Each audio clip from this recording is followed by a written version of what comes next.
It appears the meta-warping powers of 7th Tachyon has finally begun.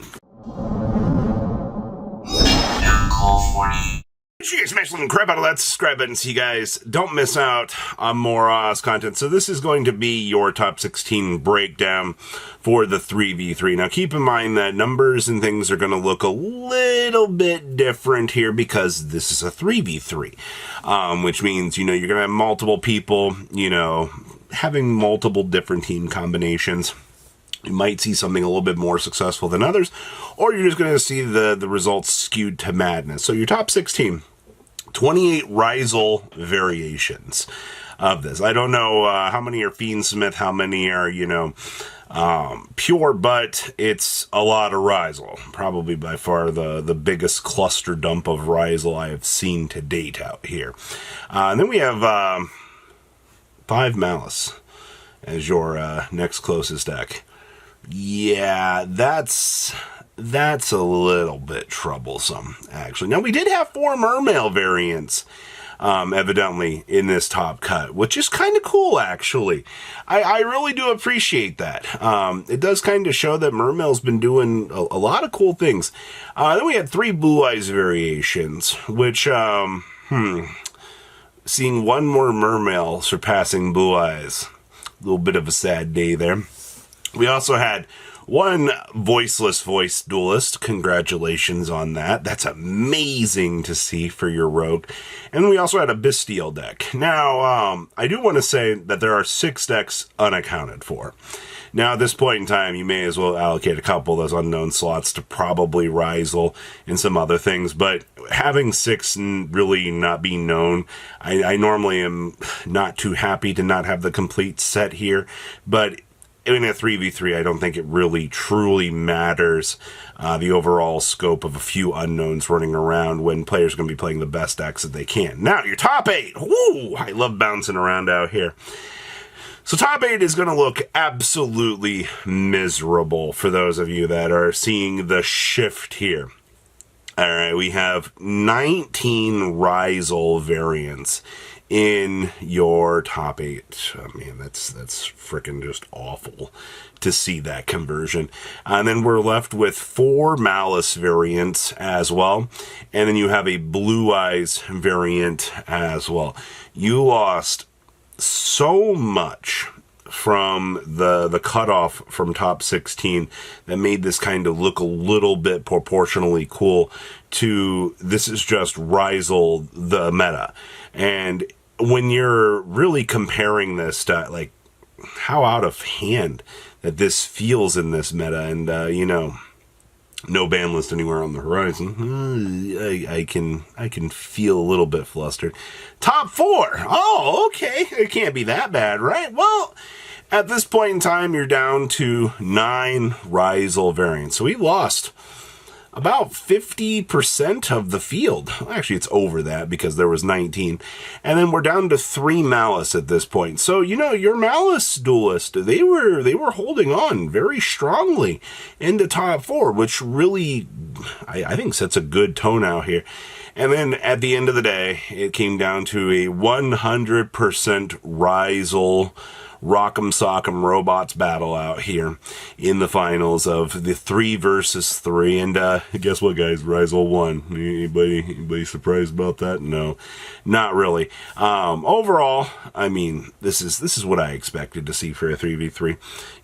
When we get into deck list here in a second, you'll truly see like how this meta has evolved.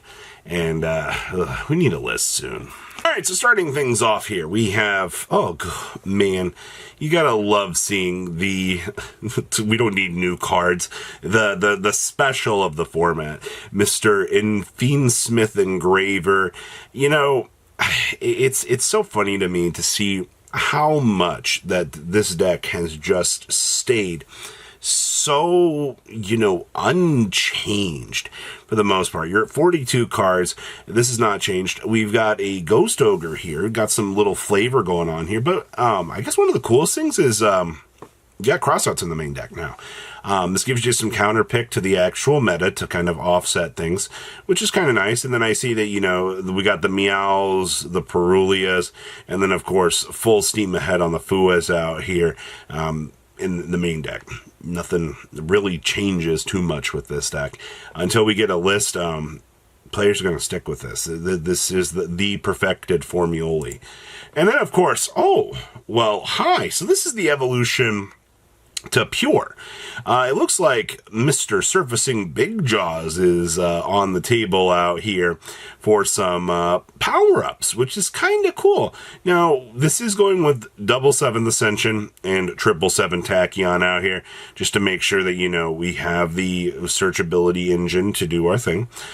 We are also going with triple crossout in the main deck. Also keep in mind, where in the world is Fuawars in the main deck? It's just not even, they're choosing not to play it, which is actually kind of a cool evolution. And of course, to wrap up the Shark package, I mean, you're doing the Drake Shark with this. Package seems pretty good. And then, of course, all the extra Mulcharmy sighted down here. We have the Ragna Affinity down here for sighting.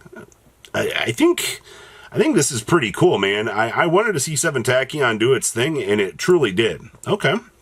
We have some standardized Maliss for you. Now, Metaltronius has continued to be the tech choice of the block. Actually, if there was a card that has run this meta, it's because, you know, Metaltronius tearing through the detonator, setting you up into a game-winning position has been one of the easiest things to manage this format. You know, if your opponent's setting up a crazy field, you know, Metaltronius just automatically tears it apart, and then you can go down full combo with Maliss. It's so crazy to see, but I also like that you're seeing triple Allure of Darkness here. And of course, Dominus Impulse. Impulse was a huge meta player out of this weekend. I'm actually kind of impressed with how much firepower Impulse actually had on this meta. Well, if you're looking to see how, you know, Maliss has been unchanged as well, here you go. You'll love to see it, I guess.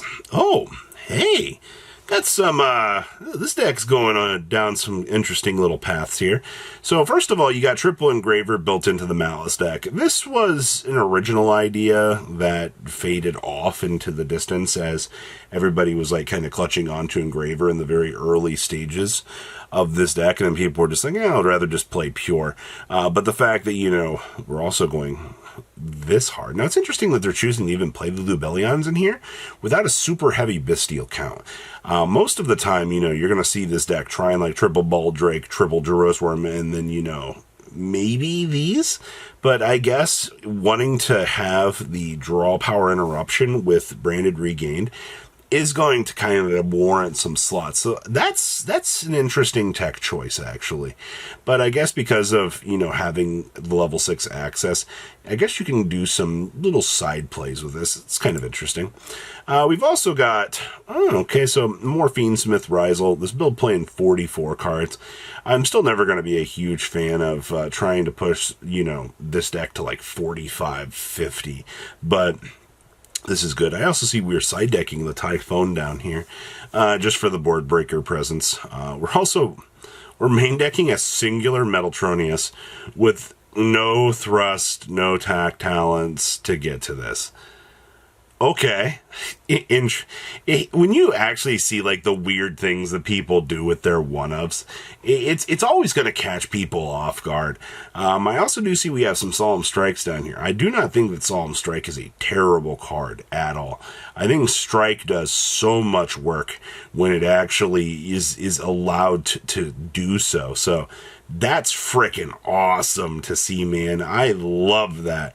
Outside of that, yeah, another pretty standard list. And then we have some Voiceless Voice. I think this was the coolest thing to see outside of 7 Tachyon doing its job.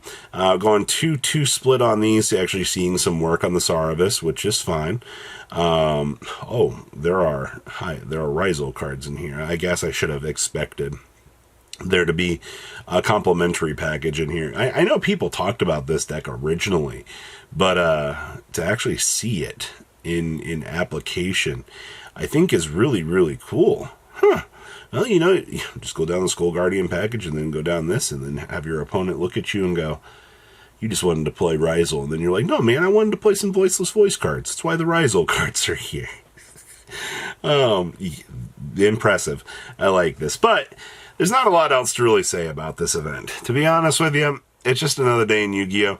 Not a lot changed with this set, which is really upsetting, but it was just not meant to be, I guess. So please, leave a comment down below, tell me what you guys think, and I will see your beautiful faces back here later in the day, guys. Patrons, thank you.